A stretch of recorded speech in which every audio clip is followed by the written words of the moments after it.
نحمده ونصلي على رسوله الكريم أما بعد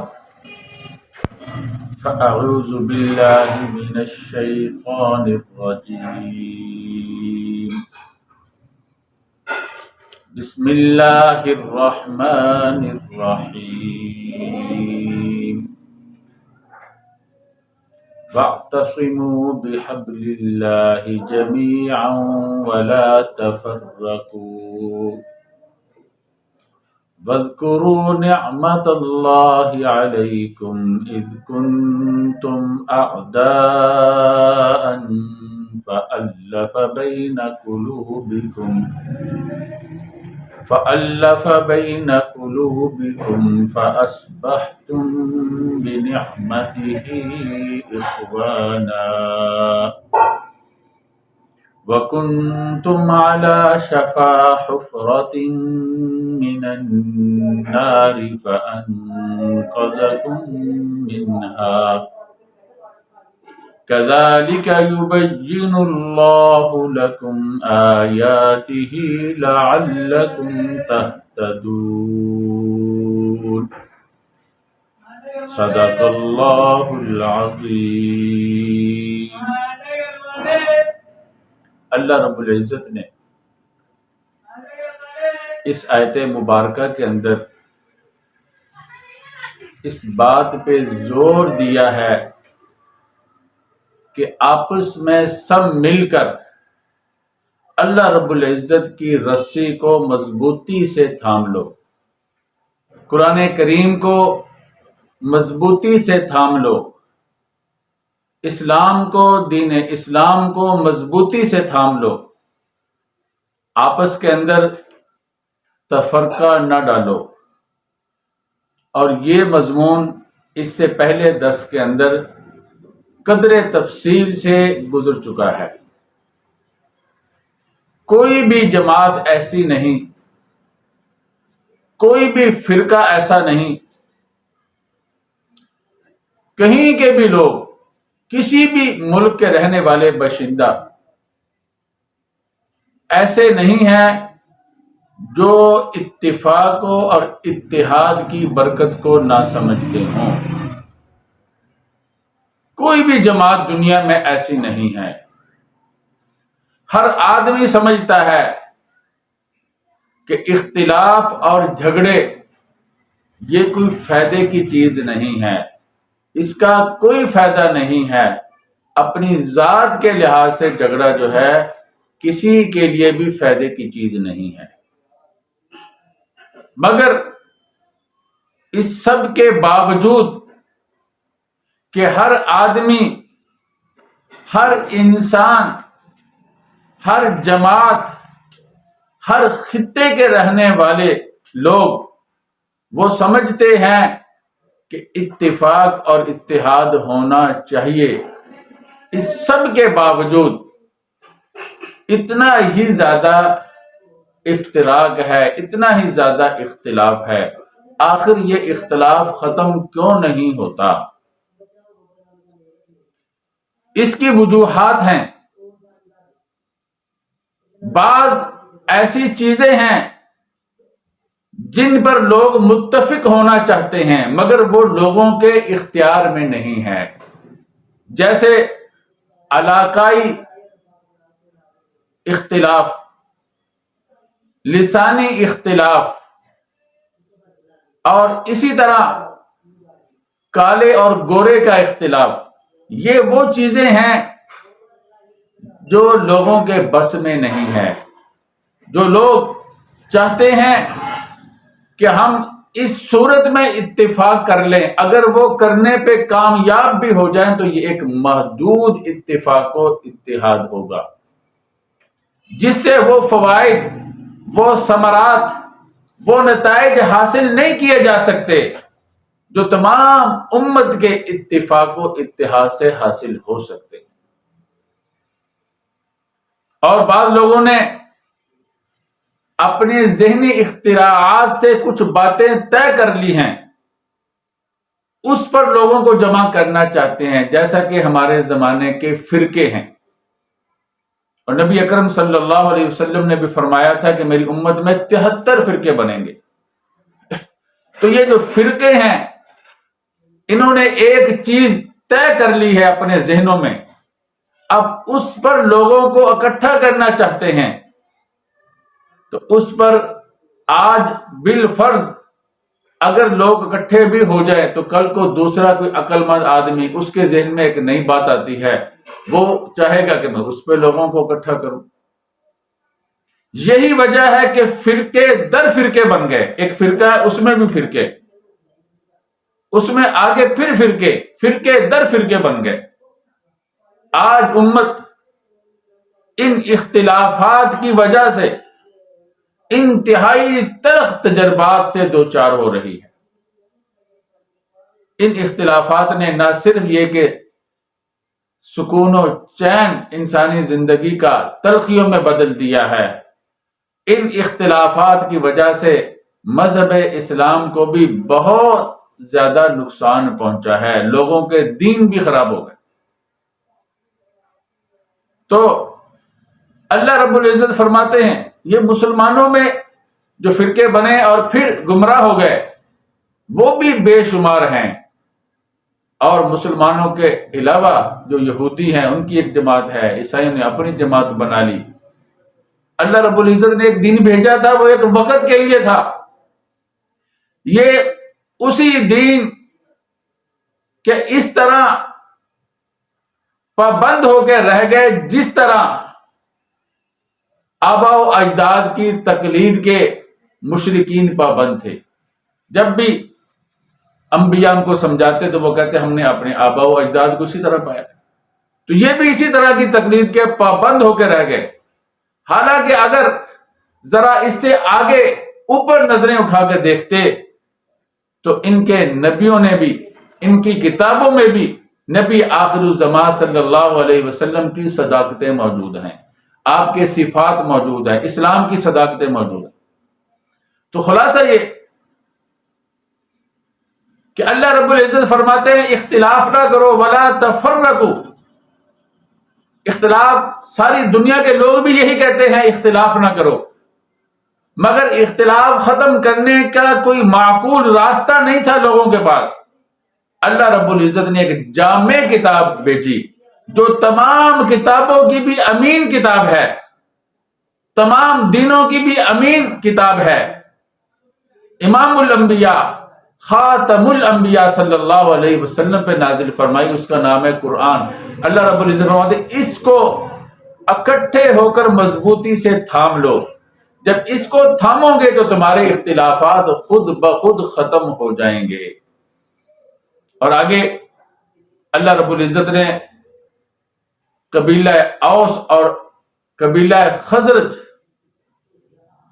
یہ ایک ہی باپ کی اولاد ہیں، مدینہ منورہ میں آباد تھے، کچھ یہودی بھی تھے، اور یہ مدینہ منورہ کے بت پرست قبیلے ایک باپ کی اولاد ہونے کے باوجود ایک مقتول پر ان کا جھگڑا ہوا، پھر ایسی لڑائی جاری ہوئی 120 سال تک یہ لڑائی لڑتے رہے۔ اس کو جنگ بعاث کے نام سے لوگ یاد کرتے ہیں، حتیٰ کہ دونوں قبیلوں کے بڑے بڑے نامور لوگ مارے گئے۔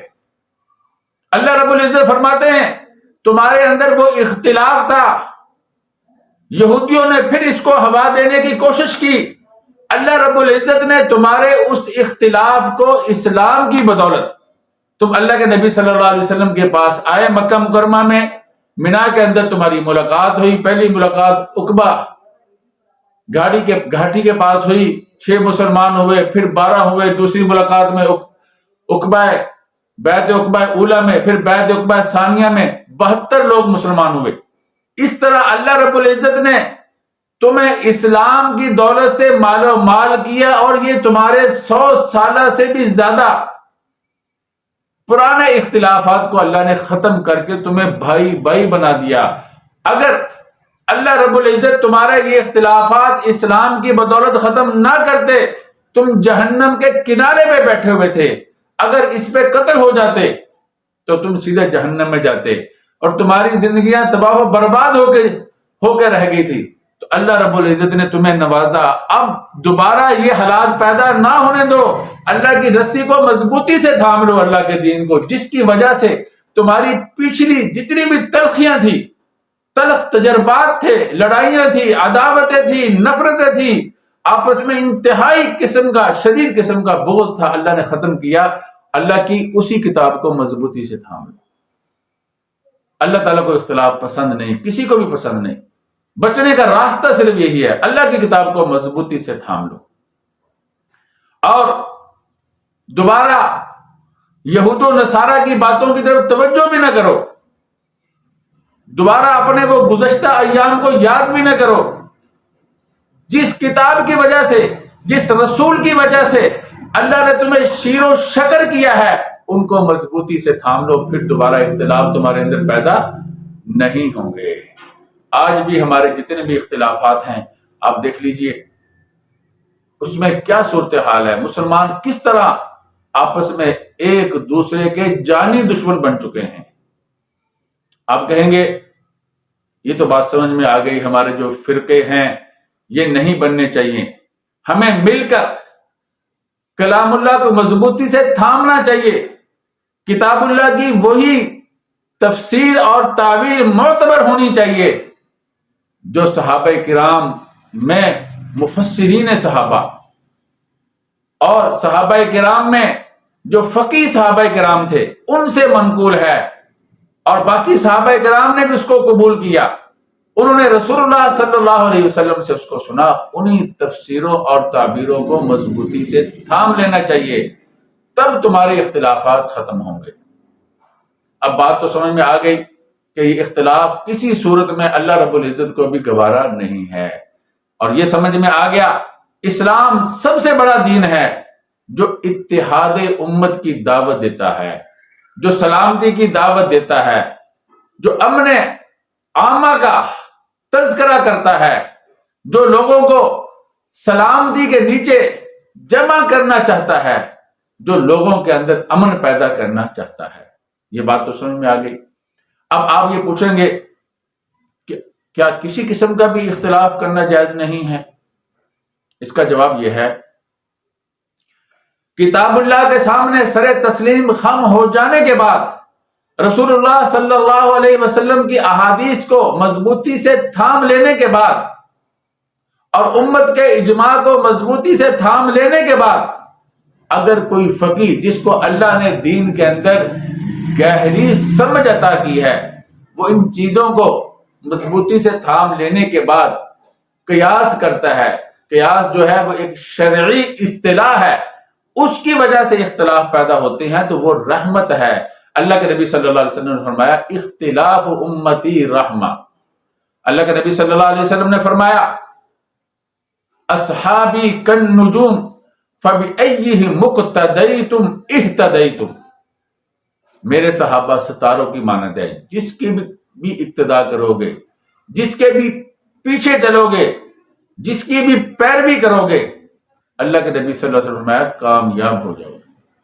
یہ وہ اختلاف ہے جو رحمت ہے، جو کتاب اللہ کو مضبوطی سے تھام لینے کے بعد، نبی اکرم صلی اللہ علیہ وسلم کی سنت کو مضبوطی سے تھام لینے کے بعد، امت کے اجماع کو مضبوطی سے تھام لینے کے بعد قیاس کے ذریعے سے پیدا ہوتا ہے۔ یہ وہ اختلاف ہے جو امام مالک رحمۃ اللہ علیہ نے قرآن و حدیث کے اندر اپنی عقل کو دوڑایا تو جو اس کے معنی کو سمجھا، وہ جو اختلاف ہے وہ رحمت ہے۔ جو امام شافعی نے اختلاف کیا وہ رحمت ہے، امام احمد بن حنبل رحمہ اللہ تعالیٰ نے جو اختلاف کیا وہ رحمت ہے، امام ابو حنیفہ رحمہ اللہ تعالیٰ نے جو اختلاف کیا وہ رحمت ہے۔ جیسے عدالت میں وکیلوں کا اختلاف جو ہے، اگر وہ وکیل سچے دیانتدار ہوں تو جو دوسرا آدمی ہے جو کیس لڑ رہا ہے اس کے لیے رحمت بن جاتا ہے۔ اسی طرح ڈاکٹروں کا اختلاف مریض کی جان کو بچانے کے لیے فائدہ مند ثابت ہو جاتا ہے اگر وہ ڈاکٹر ماہر ہیں، اس لیے کہ وہ ان تمام باتوں کو ذہن میں رکھ کر مریض کا علاج کرتے ہیں، وہ رحمت بن جاتا ہے۔ جس طرح ایک باغ میں خوبصورت مختلف قسم کے پھول باغ والے کے لیے رحمت ہوتے ہیں، اس کو خوبصورت لگتے ہیں، اس کی طبیعت میں نشاط پیدا کرتے ہیں. یہ والا جو اختلاف ہے یہ رحمت ہے. اور یہ اختلاف جو ہے یہ ائمہ اربعہ کے اندر منحصر ہے، بند ہے، کیونکہ تمام امت کا اجماع ہو چکا ہے. جیسے امت کا اجماع ہو چکا کہ بخاری شریف کی تمام روایت صحیح ہیں، امت کا اجماع ہو چکا مسلم شریف کی تمام روایت صحیح ہیں، امت کا اجماع ہو چکا ہے یہ اللہ کی آخری کتاب ہے، اس کے 30 پارے ہیں، لفظ بلفظ یہ طبقۃ بعد طبقۃ منتقل ہوتی ہوئی چلی آ رہی ہے. یہ بالکل ٹھیک اللہ کی کتاب ہے. یہ وہی کتاب ہے جو رسول اللہ صلی اللہ علیہ وسلم لے کر آئے. امت کا اس پہ اجماع ہو چکا ہے.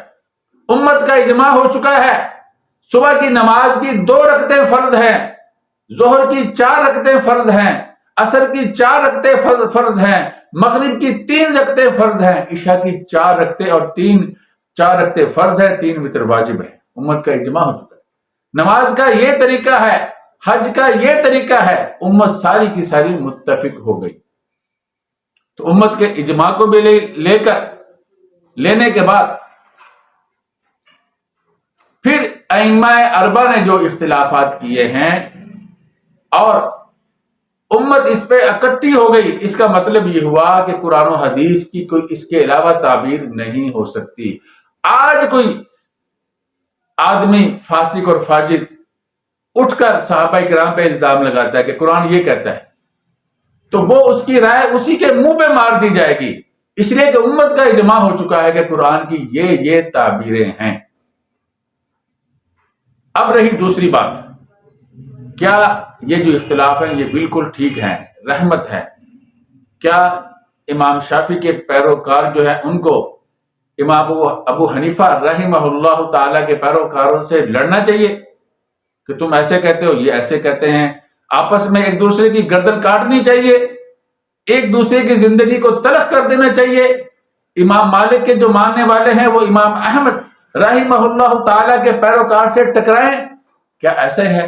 اس کا جواب سب کو معلوم ہے کہ شریعت نے لڑنے کا نہیں کہا کہ آپس میں لڑیں، بلکہ اللہ رب العزت نے اس کو پسند فرمایا ان الذین فرقوا دینہم وکانوا شیعا لست منہم فی شیء. جن لوگوں نے اپنے دین کو ٹکڑے ٹکڑے کر کے کئی فرقے بن گئے، آپ کا ان سے کوئی تعلق نہیں. ان ھذا صراطی مستقیما فاتبعوا ولا تتبعوا السبل فتفرق بکم عن سبیلی. نبی اکرم صلی اللہ علیہ وسلم نے فرمایا یہ میرا سیدھا راستہ ہے اور تم مختلف راستوں میں نہ پڑو کہ تم اللہ کے دین سے دور ہو جاؤ گے. تو جب بھی ایسا اختلاف لوگوں میں آتا ہے جو نفسانی خواہشات کی وجہ سے ہوتا ہے، جو ہوائے نفس کی وجہ سے ہوتا ہے، وہ اختلاف نقصان دیتا ہے. وہ اختلاف کس کا ہوتا ہے؟ وہ نااہل کا ہوتا ہے، وہ حب جاہ کی وجہ سے ہوتا ہے، وہ حب مال کی وجہ سے ہوتا ہے، وہ تکبر کی وجہ سے ہوتا ہے، وہ غرور کی وجہ سے ہوتا ہے. علم والا وہ اختلاف نہیں ہوتا. جیسا کہ یہودی اللہ تعالی نے فرمایا بغیم بینہم، یہ اللہ کے نبی صلی اللہ علیہ وسلم کو کیوں نہیں مانتے تھے؟ آپس میں ضد کی وجہ سے، آپس میں حسد کی وجہ سے یہ حسد کرتے تھے، تکبر کی وجہ سے نہیں مانتے تھے، ہوائے نفس کی وجہ سے نہیں مانتے تھے. عیسائیوں نے بھی اسی لیے نہیں مانا، ان کو پتا تھا یہ اللہ کے نبی صلی اللہ علیہ وسلم کو ایسے پہچانتے تھے جیسا کہ اپنی اولاد کو پہچانتے تھے. تو خلاصہ یہ ہوا اختلاف 2 طرح کے ہوتے ہیں. ایک وہ اختلاف جو مجتہدین کا اختلاف ہے، اہل لوگوں کا اختلاف ہے، وہ رحمت ہے. جو قرآن و حدیث کو جانتے ہیں، اللہ کے نبی صلی اللہ علیہ وسلم کی احادیث کو جانتے ہیں، ان کو مضبوطی سے تھامتے ہیں، پھر ان کا اختلاف ہوتا ہے، فقہا کا اختلاف، وہ رحمت ہے. دوسرا اختلاف جہلا کا اور پھر خواہشات نفسانیہ کی وجہ سے ہوتا ہے، وہ زحمت ہے. تیسری بات یہ معلوم ہوئی کہ دین اختلاف کے باوجود جو اختلاف رحمت ہے، دین لڑنے کا نہیں کہتا. اختلاف کے باوجود محبت کا درس دیتا ہے، اختلاف کے باوجود اخوت کا درس دیتا ہے، اختلاف کے باوجود ہمدردی کا ایک درس دیتا ہے، اختلافات کے باوجود بھائی چارے کا درس دیتا ہے۔ اور یہ بھی آپ کو معلوم ہو گیا کہ کلام اللہ کے علاوہ، دین اسلام کے علاوہ کوئی وجہ ایسی نہیں ہے جس پر ساری امت متفق ہو سکے۔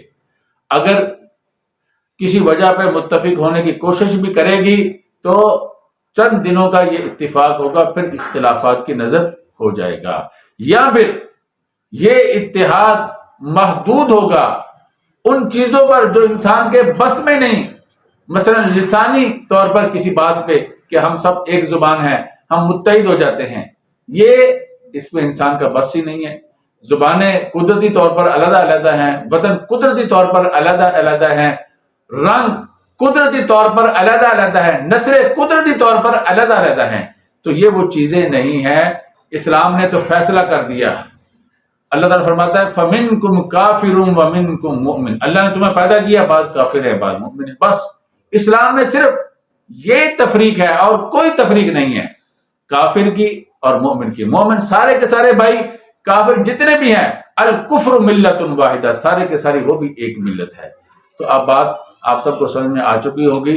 جو لوگ اختلاف کرتے ہیں یا دین کی غلط تعبیرات کرتے ہیں جو صحابہ کرام نے نہیں کی، تابعین نے نہیں کی، اللہ کے نبی صلی اللہ علیہ وسلم نہیں بتلایا، ان کے منہ پہ ان کی تعبیروں کو اٹھا کے مار دو، ایسے لوگوں کو اپنے معاشرے سے نکال دو جو لوگ باز نہیں آتے، امت کو لڑانے سے، امت کو آپس میں ٹکرانے سے، امت کے دل میں نفرت پیدا کرنے سے، امت کے دل میں غصہ پیدا کرنے سے باز نہیں آتے، ان کا دین سے کوئی تعلق نہیں ہے۔ تو اب ایک دفعہ اس آیت مبارکہ کا ترجمہ آپ سن لیجئے اور اس کے بعد بات کو ختم کرتے ہیں۔ اللہ رب العزت فرماتے ہیں وَاعْتَصِمُوا بِحَبْلِ اللَّهِ جَمِيعًا وَلَا تَفَرَّقُوا، سب مل کر اللہ کی رسی کو مضبوطی سے تھام لو اور آپس میں پھوٹ نہ ڈالو۔ اس آیت کا یہ جو جز ہے یہ اس سے پہلے درس کے اندر بڑی تفصیل سے اس پہ میں عرض کر چکا ہوں۔ وَاذْكُرُوا نِعْمَةَ اللَّهِ عَلَيْكُمْ إِذْ كُنْتُمْ أَعْدَاءً فَأَلَّفَ بَيْنَ قُلُوبِكُمْ فَأَصْبَحْتُمْ بِنِعْمَتِهِ إِخْوَانًا، اللہ کے اس احسان کو یاد کرو، اللہ کی اس نعمت کو یاد کرو۔ جب تم دشمن تھے آپس میں، اللہ نے تمہارے دل میں الفت ڈال دی، فَأَلَّفَ بَيْنَكُمْ، الفت ڈال دی اور تم اس کے نتیجے میں بھائی بھائی ہو گئے۔ اس احسان کو یاد کرو اور اسی احسان کی وجہ سے اس کو مضبوطی سے تھام لو دین اسلام کو۔ وَكُنْتُمْ عَلَى شَفَا حُفْرَةٍ مِّنَ النَّارِ فَأَنْقَذَكُم مِّنْهَا، اور تم حفرہ کہتے گڑھے کو، نار کہتے آگ کو، شفا کہتے جانب کو، تم آگ کے گھڑے کی جانب پر آ چکے تھے، کنارے پہ آ چکے تھے، اور اگر اس پر مر جاتے تو سیدھے جہنم میں جاتے، اور اللہ رب العزت نے تمہیں جہنم سے فَأَنْقَذَكُم مِّنْهَا، اس سے بھی بچایا، اور اگر اسلام نہ آتا جہنم میں تو جاتے ہی دنیا بھی تمہاری برباد ہو جاتی، تلخ ہو جاتی، جیسے کہ پہلے بھی تم کمزور ہو چکے ہو، لڑ کر تمہارے بڑے بڑے لوگ مارے گئے، تمہارا معاش اور بھی تباہ و برباد ہو جاتا، تمہارے زندگیاں تباہ و بربادی کا شکار ہو جاتی۔ كَذَلِكَ يُبَيِّنُ اللَّهُ لَكُمْ آيَاتِهِ لَعَلَّكُمْ تَهْتَدُونَ، اسی طرح اللہ رب العزت اپنی آیات تمہارے لیے بیان کرتے ہیں تاکہ تم سیدھے راستے کو پالو۔ تو اللہ رب العزت کا یہ حکیمانہ انداز، حکیمانہ جو اسلوب ہے، اس میں اللہ رب العزت نے اتفاق کی برکات بھی بتا دی اور پھر جو سلبی پہلو تھا افتراق، اس سے بھی منع کر دیا۔ دعا کیجئے اللہ رب العزت جتنے بھی مسلمان ہیں ان کو بالخصوص بھائی بھائی بن کے رہنے کی توفیق عطا فرمائے، اور جو غیر مسلم ہیں ان کو بھی اسلام کی اسلام کی جو سچائی ہے، اسلام کی جو حقانیت ہے، جس طرح وہ اس کو جانتے ہیں اسی طرح ان کو ماننے کی بھی توفیق عطا فرمائے۔ وآخر دعوانا ان الحمد للہ رب العالمین۔